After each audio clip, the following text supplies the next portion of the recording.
vi llegar. Pasen, por favor. Yo tan solo estaba leyendo acerca de Jan van Eyck. ¿Acaso no saben quién es él? Bueno, fue uno de los principales representantes de la pintura gótica, o más bien el arte gótico. Si no saben quién es o cómo es esto, los invito a que se queden conmigo. La arquitectura, uno de los elementos más representativos del gótico. Durante el siglo XV las ciudades estaban rodeadas de murallas. En todo caso, se presentaba una zona central, compuesta de palacios, ayuntamientos, edificios civiles, lonjas comerciales y, por supuesto, las magníficas catedrales. El gótico se plasmó de manera perfecta en todos estos edificios. Hablemos de las iglesias, uno de los monumentos arquitectónicos más destacables. Las iglesias, en el arte romántico, eran más oscuras y macizas. Sin embargo, durante el gótico, esto se pierde. Los muros dejan de ser sustentantes y son reemplazados por los vitrales. La luz, de forma desmesurada y brillante, se hace presente, representando el amor, la vida, lo que ilumina y protege el alma del hombre. Veamos algunas de las construcciones más representativas de este arte. En Francia, la cuna del gótico, la Catedral de Notre Dame, en París, y la Catedral de Chartres, la de Reims y la de Amiens. Italia, la Catedral de Siena y la de Florencia. En Alemania encontramos la Catedral de la Colonia, la de Estamburgo, la cual se encuentra actualmente en territorio francés. Finalmente, Inglaterra. Nos encontramos con las catedrales de Salisbury, Gloucester y la iglesia de Westminster. Ahora que hemos visto cómo luce la arquitectura gótica, podemos adentrarnos en sus elementos. La estructura del gótico viene a resolver problemas presentados por la enorme proporción y altura de las construcciones. Los tres elementos básicos de estas son el arco apuntado, la bóveda de crucería y el arbotante. A continuación les hablaré sobre tres de los elementos: los elementos arquitectónicos, la planta y los materiales. Comencemos analizando los elementos arquitectónicos. Primeramente, el arco apuntado. Se dieron diversos tipos. Sin embargo, el más interesante es el que está formado por dos segmentos de círculos apoyados en la parte superior, logrando así una mayor estabilidad, verticalidad y menor presión. La bóveda de crucería. Está formado por el cruce de varios arcos apuntados. Entonces, podemos nombrar las partes que conforman la bóveda: los arcos fajones, los arcos formeros, el recubrimiento de la bóveda y los nervios. Cabe destacar que el número de nervios usados crea diferentes tipos de bóveda, siendo la más representativa la sexpartida. Soportes. En los soportes encontramos tres elementos: pilares, arbotantes y contrafuerte. Los pilares se encargan de transmitir al suelo el peso de la bóveda. Estos reciben a los nervios de la bóveda y su estructura se complica a la vez que lo haga la bóveda. Simplemente, bóveda con más nervios es igual a mayor número de pilares. Los arbotantes y contrafuertes trabajan en conjunto para contrarrestar el empuje de la bóveda. El contrafuerte es un engrosamiento exterior del muro, mientras que el arbotante es un tipo de arco que une su arranque con el contrafuerte. Este sistema brinda una mayor estabilidad y permite que el edificio alcance una mayor altura, a la vez que brinda un espejo de complejidad.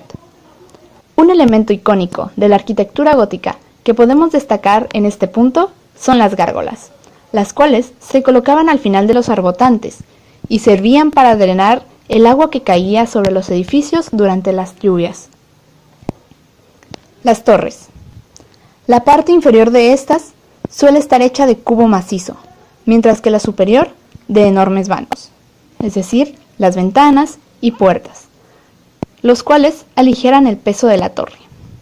El remate de esta puede ser plano o en forma de pirámide, con superficie lisa, pero más usualmente con una rica y detallada en decoración.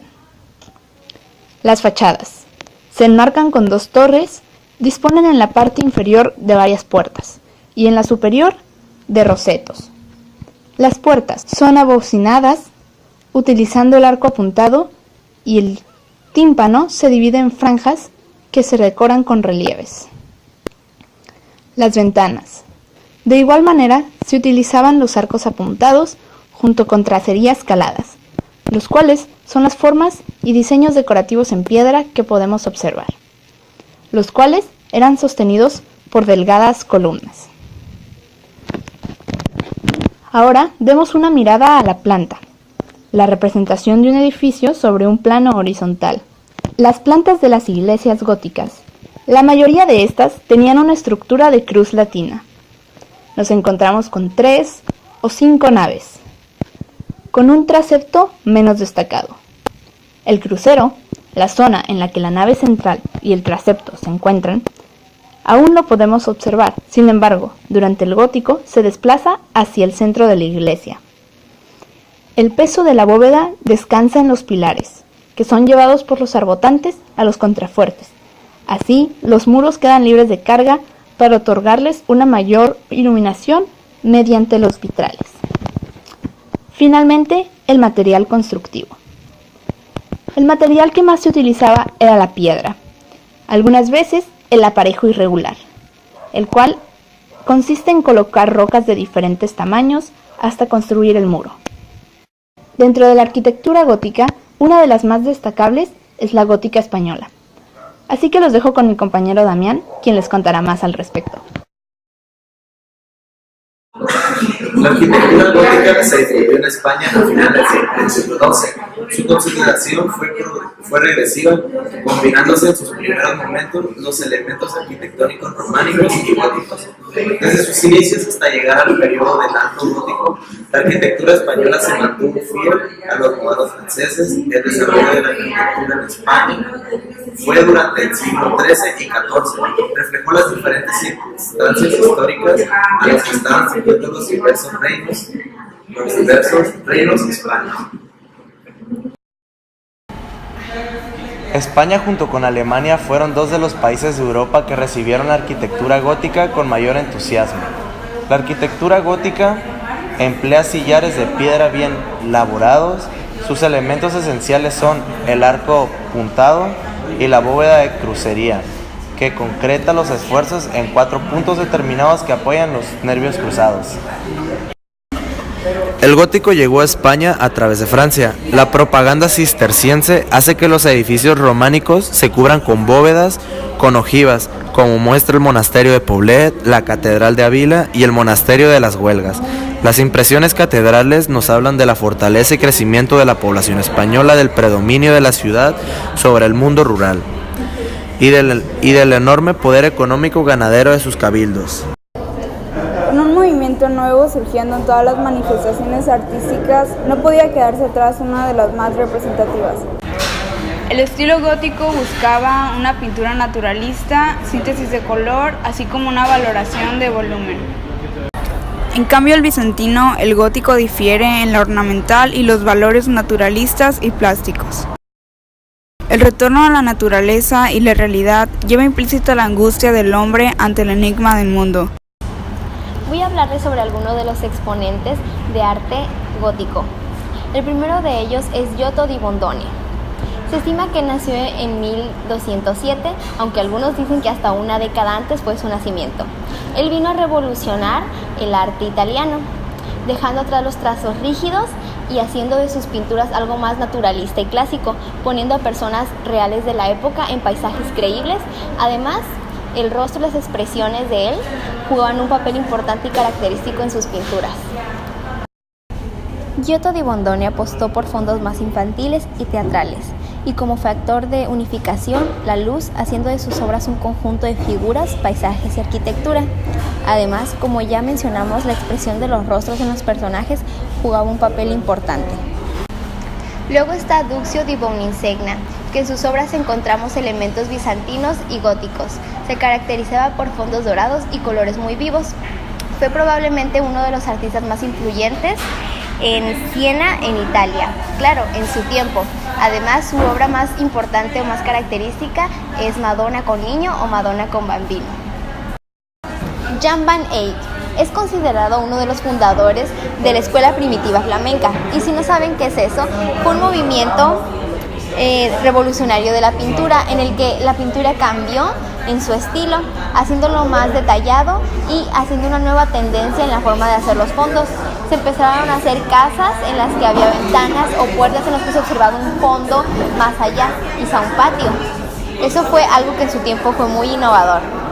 Además, Jan van Eyck fue considerado o es considerado uno de los primeros en pintar en óleo. A Jan van Eyck se le reconoce como uno de los primeros en utilizar el óleo y sus pinturas se caracterizaban por la luz, la luminosidad y los detalles y minuciosos detalles artísticos. Jan van Eyck, algunas de sus principales obras fueron La Virgen del Canónigo van der Pelle, Santa Bárbara, El matrimonio Arnolfini, El hombre del turbante rojo y Margarita van Eyck. Ahora Pedro Serra.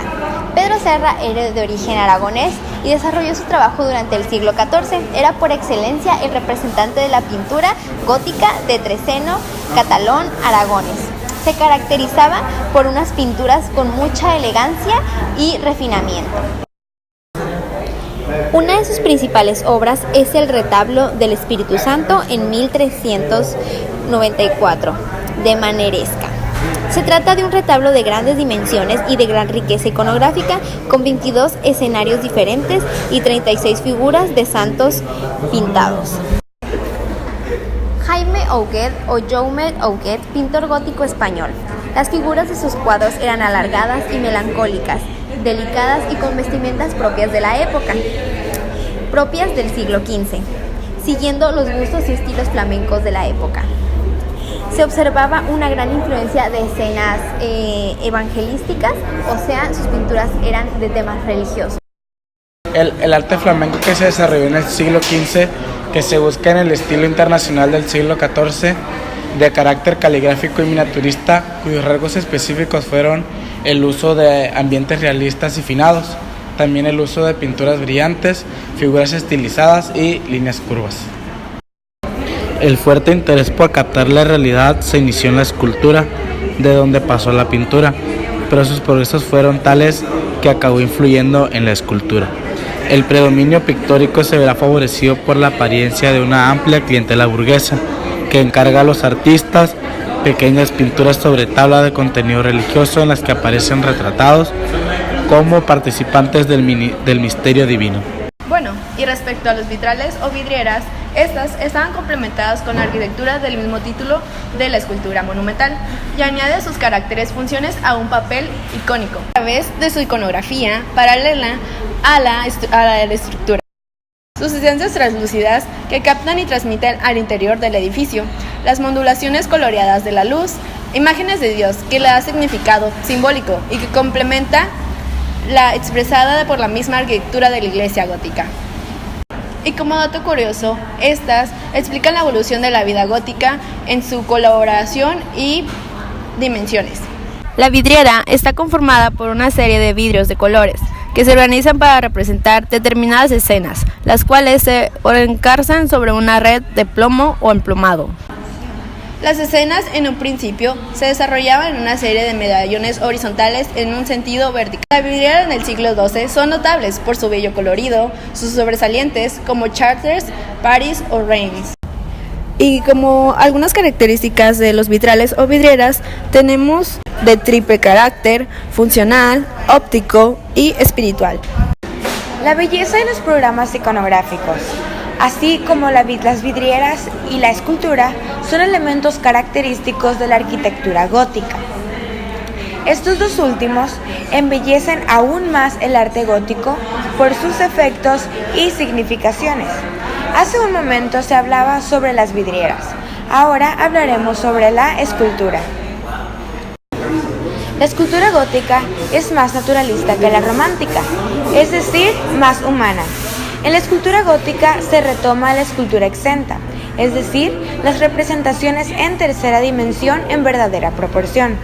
Asimismo, los elementos escultóricos siguen las alineaciones de los arcos. El arte material tan abundante del arte gótico dio lugar a diversas variantes, como es el caso de la Virgen, donde pierde la frontalidad y se inclina hacia el niño. Se introduce el movimiento y la línea curva. Se realiza en las portadas, retablos, sepulcros y sillerías. La escultura gótica representaba la vida de los santos y de la Virgen, principalmente sobre los apóstoles y calvarios. En las portadas se representa el desarrollo de los trabajos humanos, la infancia de Cristo y su vida pública y su correspondencia con profetas y precursores. Las amplias y múltiples fachadas del arte gótico reúnen maravillosamente todas las escrituras sagradas y se encuentran en el exterior, todo lo contrario al arte romántico, donde se encuentran en el interior. En la Edad Media, el arte gótico llega al culmen del desarrollo artístico, creando una humanización de representaciones y temas. El arte romántico era dominado por un Dios temible y apocalíptico. En cambio, en el arte gótico sucede un humanismo sereno que tiene por centro el hombre y la creación eterna. Y así será hasta el siglo XV, hasta el fin de la Edad Gótica y el retorno de una teología atormentada y dramática. Los emplazamientos, que son las plataformas de la composición arquitectónica, tienen un interés teológico, pero igualmente un interés plástico, en el sentido que la escultura, en sus lugares elegidos, añade sus matices a los de la arquitectura, suavizando masas o resaltando relieves. El papel de los emplazamientos es tan importante en la organización de ciertas fachadas como la de Reims, que el equilibrio entre relieves y vanos quedaría totalmente roto si llegase a faltar uno de estos elementos escultóricos.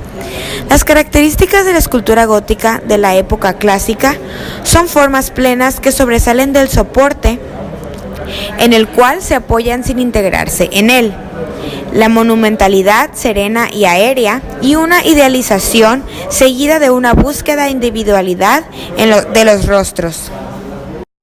En la evolución de la escultura de esta época podemos distinguir tres momentos. El primero, con sus formas arcaicas como las estatuas columnas del Portal Real de Chartres o el de la Abadía de San Dionisio en París, romántico por el estilo y gótico por la concepción.